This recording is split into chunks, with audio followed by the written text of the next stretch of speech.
Welcome to Driveway, a new way to buy or sell a car 100% online. Driveway is flexible. Now you can buy or sell your car anywhere: the gym, the supermarket, or your couch. You name it, we'll be there. We have a nationwide network with tens of thousands of new and used vehicles, so you can find the perfect ride. With Driveway, there's no pressure or haggling. We offer the best price up front, online financing options, and a worry-free money-back guarantee. That's Driveway, a car buying experience that's easy, delivered right to your, well, like the name says, driveway. Head to driveway.com now. Welcome to Driveway, a new way to buy or sell a car 100% online. Driveway is flexible. Now you can buy or sell your car anywhere: the gym, the supermarket, or your couch. You name it, we'll be there. We have a nationwide network with tens of thousands of new and used vehicles, so you can find the perfect ride. With Driveway, there's no pressure or haggling. We offer the best price up front, online financing options, and a worry-free money-back guarantee. That's Driveway, a car buying experience that's easy, delivered right to your, well, like the name says, driveway. Head to driveway.com now. Hello, everyone, and welcome to the Jeffrey Epstein Show. I'm your host, Bobbycapucci, and this is a morning update. What's going on, folks? So we're going to change gears a little bit, and we're going to talk about the financial aspect of this a little more, and dig into a new article by the International Consortium of Investigative Journalists that talks about the British Virgin Islands and the situation down there as far as it being a tax haven and what sort of ramifications Brexit can have on the British Virgin Islands and their offshore type of situation they have going on there currently. Now, we all know that the British Virgin Islands is one of the top spots for this sort of behavior to occur. A lot of shell companies there. And with the release of the FinCen files and the crackdown by not only the United States of America, but governments elsewhere and globally, you see the pinch is really on for these tax havens and these sorts of places where these shell companies find a home. And that's what you're seeing here. If you think that the British aren't going to crack down on this stuff, you're wrong.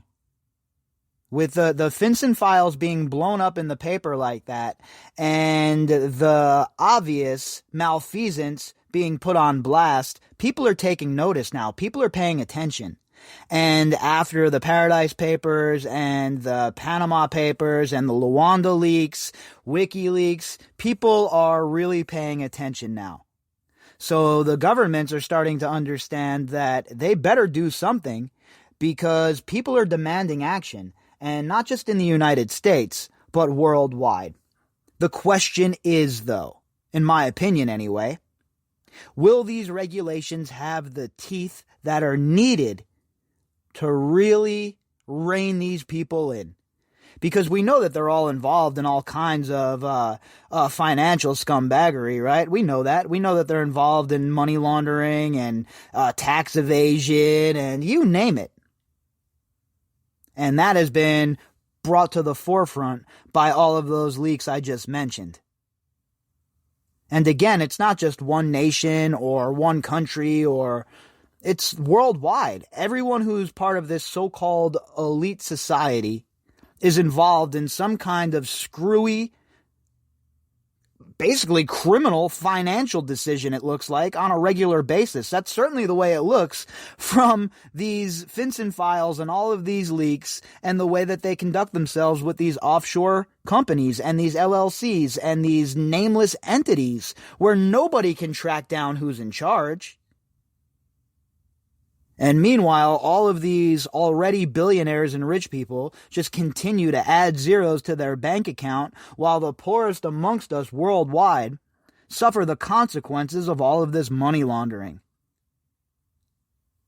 And it's absolutely garbage.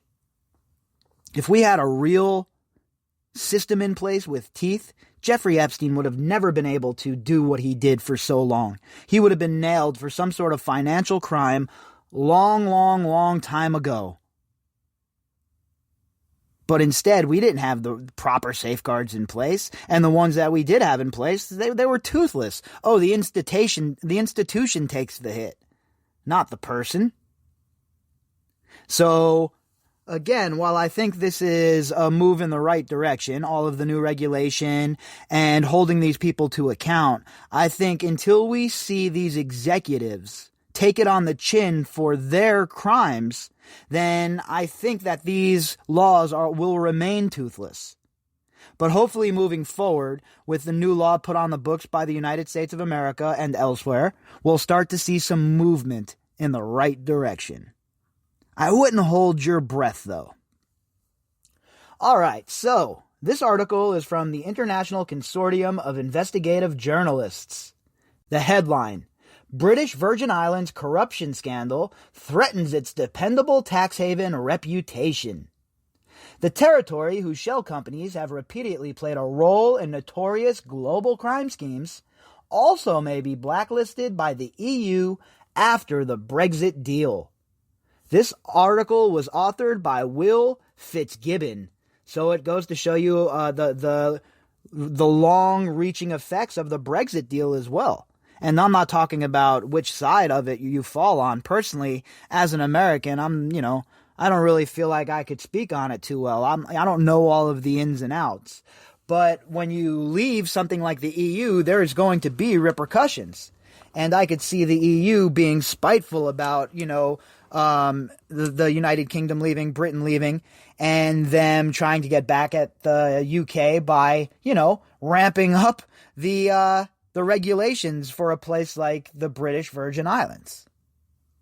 Now, like I always say, however, I think the EU should worry about their own backyard before they're pointing fingers about the overgrown lawn that England has. But those ramifications still remain because of the Brexit deal. So I've wondered how they would leverage the Brexit deal in ways like this, right? In the major ways how it's going to happen, but in littler ways like this, I'm always interested to see how, the cards fall. It's very interesting to see how all of that works. The British Virgin Islands is reeling from a corruption scandal that threatens to upend the territory's reputation as one of the world's most dependable tax havens. Last week, outgoing BVI Governor Augustus Jaspert announced a commission of inquiry to investigate allegations of corruption and the misuse of millions of dollars in public funds. The outgoing governor, huh? Pretty interesting that it's the outgoing governor that initiates this. And now remember, the United Kingdom is in charge of the British Virgin Islands. They oversee all of this stuff. So I find it interesting that it's the outgoing guy who brings this all up, sets this in motion, right on the heels of the FinCen files dropping. You see, things don't just happen, out of order in situations like this. There are no coincidences. Everything connects to each other. And once one domino begins to fall around the world, you start to see the rest of it happen. And that's what we're seeing here. The long-ranging effects of the FinCen files is playing out right before our eyes. Now, my hope is that it goes even further than what we have seen. I want, especially after what we saw take place with Robinhood and GameStop, I want these people on Wall Street, these hedge fund managers, and all the rest of these bankers and manipulators, I want them to be regulated into oblivion at this point. They're so greedy and so disgusting that we can't trust them to conduct themselves correctly. So their whole entire industry must be highly regulated. The inquiry will focus on a range of claims and alarming discoveries. In a Facebook video posted during his last week as governor, Jaspert referred to accusations he heard during his time in office from officials, journalists, and members of the public, including one case in which $40 million earmarked for COVID-19 relief allegedly siphoned to political allies. Well, what do you know, huh? We all knew that the grift was on, And in our own countries especially, you know that the money that was set aside for COVID relief was being paid out to cronies and to allies and to donors and shit like that. You know, Main Street wasn't going to see any of it. But it gets blasted and amplified in a place like the British Virgin Islands. $40 million down there is a lot of money, okay? And the fact that it was spread around to the political allies of this governor makes it even more audacious that he's the one that's initiating this investigation. And I wonder if there is pressure coming from England, and that is why this investigation is being opened now. Because usually when it has to do with your political allies, you're pretty hesitant to get anything going, right? You're pretty hesitant to make a move one way or the other, and regulate your people or censor them or bring them up on charges or whatever may have you. But this is a situation where we're going to see a lot more of this moving forward, I think, folks. In the wake of the FinCen files and all of the new money laundering regulations that we're seeing pop up around the world, I think we're going to see a lot more of these inquiries. And all of these bankers that have been running around for all of these years, engaging in all of this, let's be nice and say borderline behavior. Well, I have a feeling that all of their chickens are going to come home to roost, because if the whole world gets on board with this kind of thing and everybody starts prosecuting these people in the proper manner, then I think it's going to send a huge shockwave through the whole entire industry, and it's going to show these people that they're not above the law, because up until now, they truly believe that they're above the law. How many of them went to jail over the financial meltdown? How many of these people who basically bankrupted all of our 401ks went to jail? I'll tell you, none of them. And meanwhile, while all of that was happening and they were getting bailouts of your money, they were still running these offshore operations, these shell companies, not paying taxes, not paying back their loans. Oh no, that's forgivable. You're too big to fail. What does that even mean, too big to fail, while I'm ranting? There's no such thing as too big to fail. You fail, and then somebody else moves into your place in the market and provides a service that you were providing, but better. That's how all of this works. And I'm tired of the crony capitalism, especially in the financial sector. I mean, you see the way that Wall Street is operating. You see Robinhood getting shut down to help the hedge fund managers cover their positions. It's such BS. It's such garbage. You know, they don't want anybody to get out of poverty or anybody to make any money. They don't want that, because then you can't be controlled if you're making your own money and you're the ruler of your own life and you're not relying on the government for anything. So how dare you try and get in on the market and get in on the short, the way that the hedge funds do on a regular basis. How dare the common man try and make a profit? We need to stop that trading right now. We're the only ones that are allowed to steal, says the hedge fund managers. And then Robinhood's bitch ass, more like robbing people, just going right along with it and pausing trade. Oh, now they announced that trade's going to resume tomorrow, but, you know, we'll just pause it now. And they did it for your own interest, to make you better, to make sure that your position is protected. We don't need you to protect us, okay, Robinhood? These people on Wall Street and these financial advisors and these firms and these hedge fund managers, they've gotten away with this shit for way too long, folks. And it's time that the script is flipped. How many companies have they ruined with their shorts? And now the shoe's on the other foot. Well, we can't have that, can we? The only people that can have a tilted playing field are the so-called elite, I guess. In another case under investigation, the BBC reported cocaine worth almost $250 million was found in the home of a local policeman. A local policeman? What do you mean, like a patrolman? Where do you get $250 million worth of snort as a regular old policeman? That's a lot of kilos, folks. That's a lot of kilos of cocaine. What is this dude's uncle live in Medellin? Packaging them up a little bit of something something and sending it up north? What in the hell is a regular old policeman doing with $250 million worth of nose candy? I'm sure he's the only one involved in that, right? I'm sure he saved up his policeman's salary in the British Virgin Islands and put all of that blow on layaway. Come on, man. Who else is involved? He's holding it, probably. He's the bag boy. Which one of these rat bag politicians is really the one pulling the strings? Who's the puppeteer? Because obviously, this dude is the puppet. The inquiry is backed by the United Kingdom, which oversees the BVI as an overseas territory. The BVI governs its domestic affairs and raises its own taxes, but relies on the United Kingdom for defense and diplomatic matters. Yeah, you know,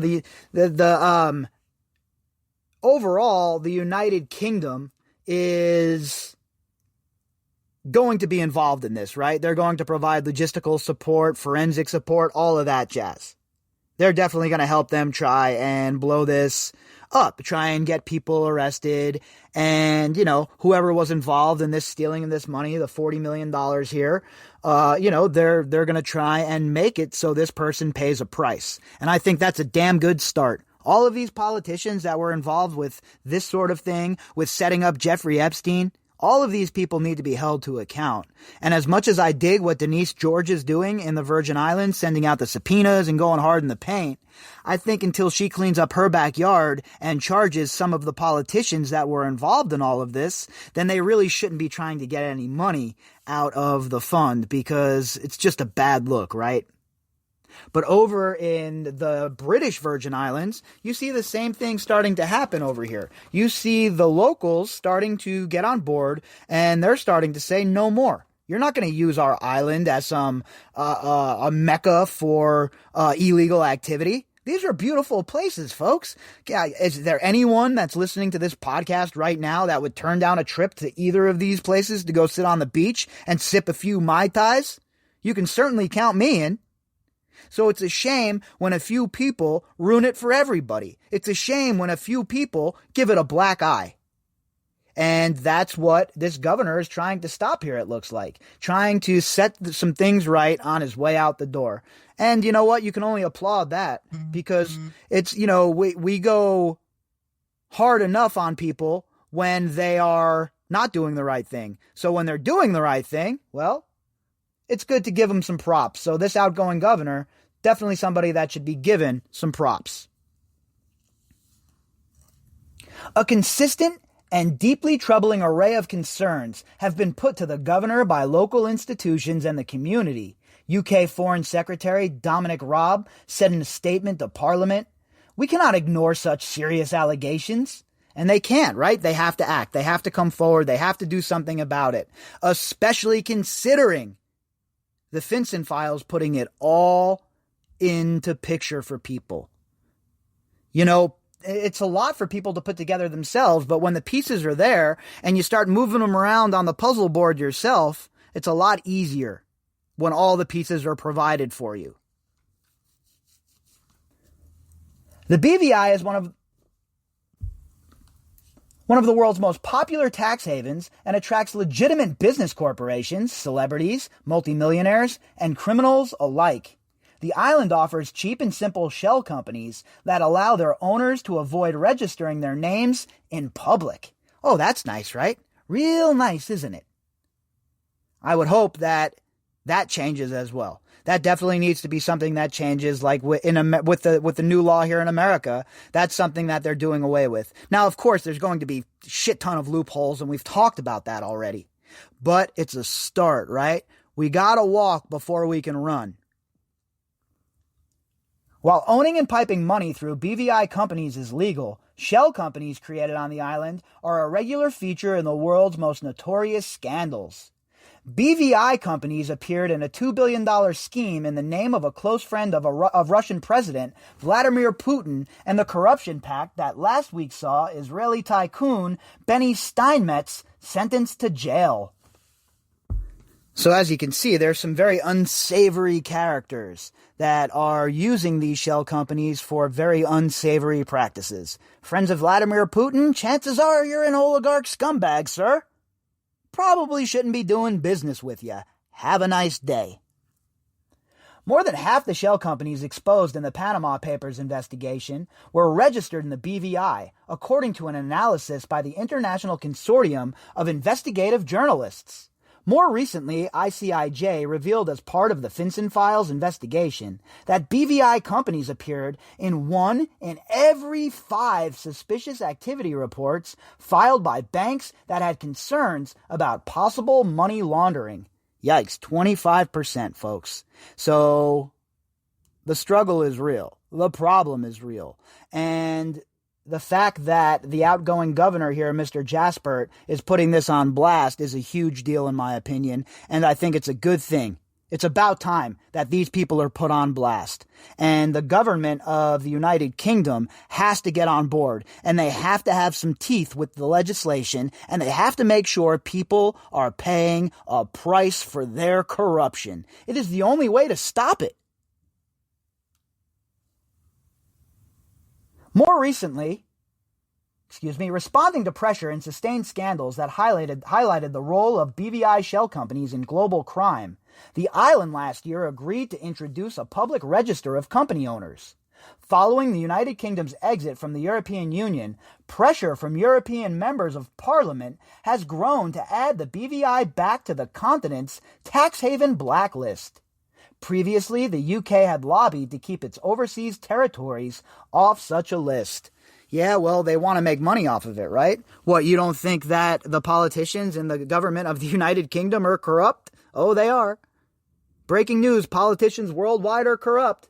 That's why they lobbied to keep it off such a list. And for the EU's part in it all, well, it's pretty childish, right? When England was part of the EU, A-okay, sure. But now you're gone? Yeah, no, we don't think that's okay anymore. And I get it, right? It's all part of it. But they should have been like that when England was part of the EU. They should have been as forceful and gone against the silly ass tax havens and the way that they're manipulated and used for criminal activity. For years, the BVI and its defenders have presented the overseas territory as a reliable location for which the global so-called elite can discreetly and cleanly manage their affairs and avoid the world's prying eyes. Yeah, no more of that. We should just do away with all of this shit. If I have to bank in America, so should you, or wherever your country is. Here's an idea. You want to start one of these shell companies? You're going to have to start it in the United States or in England or in Europe, and you're going to have to put everything on record. Enough of this BS. The BVI is a stable and mature financial center with a distinctive and professional legal and regulatory framework, according to an advertising brochure that forms part of the ICIJ's 2017 Paradise Papers investigation. In the past, companies and individuals questioned by ICIJ about their choice of the BVI have praised the jurisdiction as having a recognized and well-established regulatory and compliance regime. Oh, well, I guess if you consider that 1 in every 5 SARs being filed coming from there, I guess that's a great regulatory system and a great compliance regime. Holy cow, talk about not giving a damn and only caring about increasing the zeros on your bank account. Many disagree. Margaret Hodge, a UK member of Parliament who has pushed for greater transparency in the BVI, told The Guardian that the shocking revelations that corruption may be rife in the BVI are a shameful indictment of the tax haven model. It is clear that an economy based on secrecy and low taxes is a recipe for bad governance, corruption, and criminality. Well, look, these shell companies certainly are all of that. And as the Epstein case continues, we're going to continue to cover this stuff, this financial portion of it, as a subplot. And we'll continue to cover the FinCen files as they come out and as more stories grow from them. Because, folks, as our case, the Epstein case and the Maxwell case, continues to grow, you will see how important the financial aspect truly becomes.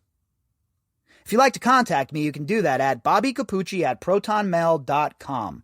That's BOBBYCAPUCCI at protonmail.com. You can also find me on Twitter at BOBBY_CAPUCCI. All of the links that go with this episode can be found in the description box. All right, everybody, I'll be back later on. Have a great night. Epicor is the essential partner to the world's most essential businesses, offering ERP solutions built for growth and operational success. Explore the industry productivity solutions we curate for the automotive, building supply, distribution, manufacturing, and retail industries by visiting epicor.com/essential. That's EPICOR.com/essential. Welcome to Driveway, a new way to buy or sell a car 100% online. Driveway is flexible. Now you can buy or sell your car anywhere. The gym, the supermarket, or your couch. You name it, we'll be there. We have a nationwide network with tens of thousands of new and used vehicles, so you can find the perfect ride. With Driveway, there's no pressure or haggling. We offer the best price up front, online financing options, and a worry-free money-back guarantee. That's Driveway, a car buying experience that's easy, delivered right to your, well, like the name says, driveway. Head to driveway.com now.